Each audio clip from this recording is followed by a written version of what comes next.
qu'on est la meilleure tribune du championnat? Mais oui, je veux dire qu'on est la meilleure tribune du championnat. Allez, on va commencer avec les news et un premier mini-débat. On va attaquer d'entrée dans l'art, messieurs. Puisque le trophée des champions se jouera au Parc des Princes. Une aberration dans un premier temps, puisque le PSG va jouer à domicile, mais toujours mieux que les premiers lieux envisagés. On vous rappelle qu'on a eu du Qatar, de l'Arabie Saoudite, il y avait du Pattaya à la base, enfin Bangkok. Déjà, puisque vous pensez vous déplacer au parc ou boycotter ce match? Je vais oublier, moi, qu'il y avait ce match maintenant. Un trophée des champions, c'est au mois d'août. C'est un match d'avant-saison, c'est au mois d'août. Alors, écoute, on fait un match de prépa pour jouer contre je sais pas qui. Contre Castanet en Coupe de France, et puis voilà, tu vois. Voilà, c'est tout.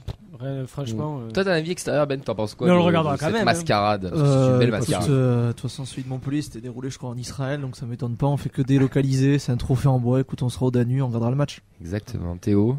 Bah moi je vais y aller, obligation professionnelle oblige. C'est difficile à boycotter, non mais c'est incroyable franchement que ce match il ait lieu à Paris. Après moi j'ai toujours été un peu contre la délocalisation dans des pays ça on est d'accord aussi, ça on est d'accord. Où tu crames la planète pour faire un match de foot, mais comment terrain neutre en France au moins. Mais oui, il y a des stades, je comprends pas que tu ne fasses pas un terrain neutre, mais on en avait parlé une fois, je comprends pas. Enfin, moi je te rejoins sur le fait qu'on n'aille pas dans des pays, je sais pas où, pour exporter la Ligue 1. On n'aura peut-être pas le milliard à cause de ça, mais c'est dommage. Mais putain, pas au Parc des Princes. Enfin, qu'est-ce qu'ils ont négocié entre les clubs? Je pense qu'on a dû prendre un beau chécos dans le lot pour qu'on puisse accepter de jouer au Parc des Princes. Oui, c'est clair, j'espère. Oui, je pense, oui. Ouais. Sinon, c'est Stade de France, je comprends pas. En tout cas, bon. Peut-être qu'on verra Bangré, du coup. Et on va faire tourner. Le hashtag TDC qui a été lancé avec la billetterie qui était ouverte. Pour le moment, les Indians n'ont pas communiqué sur ça. On ne sait pas s'ils seront ou pas. En tout cas, nous, on a appris qu'on serait placé en tribune Boulogne, donc la tribune en face de Auteuil. Je pense que ça reste un trophée de merde quand même. Non, mais j'ai jamais envie de le dire. Tu m'avais manqué. Ah putain, c'est bon ça. Non, mais rendez-nous la Coupe de la Ligue quand même. Sans être grossier, parce que je suis rarement grossier. Mais ça, c'est vraiment de la merde. Tout est de la merde là, dans ce truc. Ouais. C'est un trophée qui a été monté. On s'est basé là sur un trophée anglais qui a une histoire. Donc là, on nous impose ça. Ça représente. Enfin, pour moi, ça représente. C'est surtout un truc de début de saison, Fred. C'est un truc dont on n'a rien à foutre. Ça représente. Voilà, c'est ton dernier match de prépa. Donc ça représente rien. Ça surcharge. C'est géré. C'est très mal géré, comme tout ce que gère la Ligue, quoi. 3 janvier. Les droits TV, c'est mal géré. Mais ça, non, c'est mal géré. On a récupéré des sous. Le traitement des supporters, c'est mal géré. Enfin, tout est mal géré, quoi. C'est vraiment un truc. Il faudrait même pas en parler. Mais après, en soi, c'est pas tant le match qui est problématique, c'est la date à laquelle ils l'ont foutu. Et moi, je trouve la date également. La date et le lieu. Également, c'est naze. Oui, le lieu aussi, ouais. Mais apparemment, j'ai eu le communiqué de la Ligue, le Toulouse Football Club a accepté d'aller jouer à Paris. Donc, en effet, il y a dû avoir une compensation quelque part pour qu'ils acceptent la proposition. Il y a un mec sur Twitter qui a mis, j'espère que le match retour se fera au stadium, je trouve ça très drôle. Genre, quitte à être dans l'abus, autant demander ça. En tout cas, pour le prix de la place, dont vous conseille de venir au Danube, à 25 balles, vous aurez un bon petit menu avec au moins 2 pintes minimum, et en plus, vous passerez un bon moment avec nous. Donc le post-nouvel an, ça sera au Danube, Vincent, non? Ouais, c'est bien mieux quand même. Mais le calendrier surchargé qu'on va se faire en janvier-février, puis avec la coupe, admettons on passe un tour ou deux en Coupe de France, c'est démentiel. Ouais. Puis on n'a pas des effectifs à rallonge, quoi. Est-ce qu'on a droit à un joker de médical en plus en échange de ça? À peu près du début jusqu'à la fin.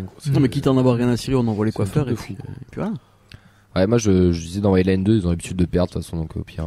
Une de plus, une de moins. T'es pas club, quoi. Ce sera pas le cas parce que Comoni, il a envie que le club soit là, machin, représenté. Vous allez voir que si on gagne, en plus, ça sera un trophée. Faut pas le nier non plus. Ça reste un trophée, mais bon, un bon trophée en bois avec une belle date en bois et un bon lieu en bois.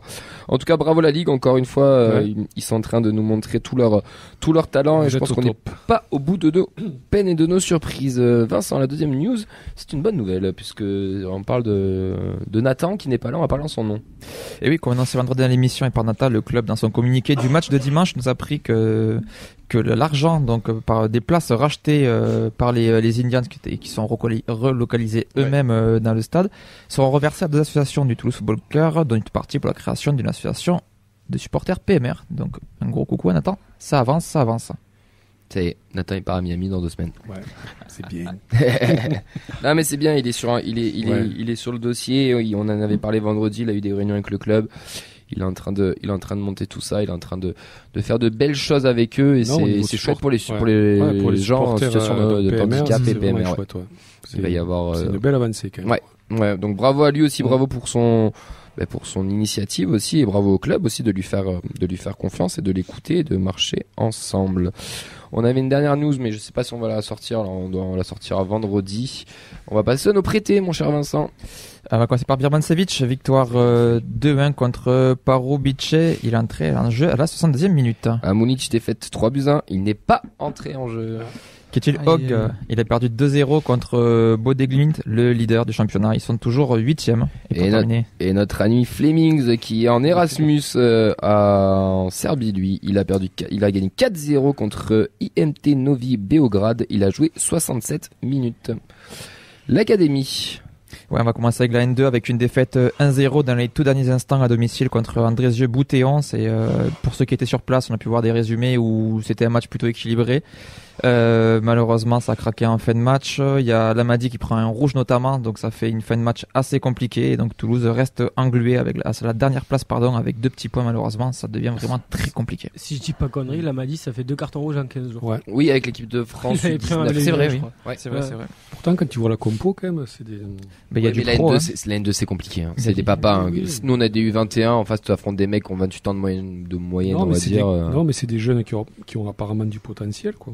Il y a un nombre de pros. Il y a Zanden. On avait Lacombe, on avait Lamadi, on avait Traoré, Cerber, Zanden, comme tu disais, Djouma, qui sont quand même des professionnels, d'autres qui sont pas loin de l'être aussi, des internationaux réguliers en équipe de jeunes, équipe de France et autres.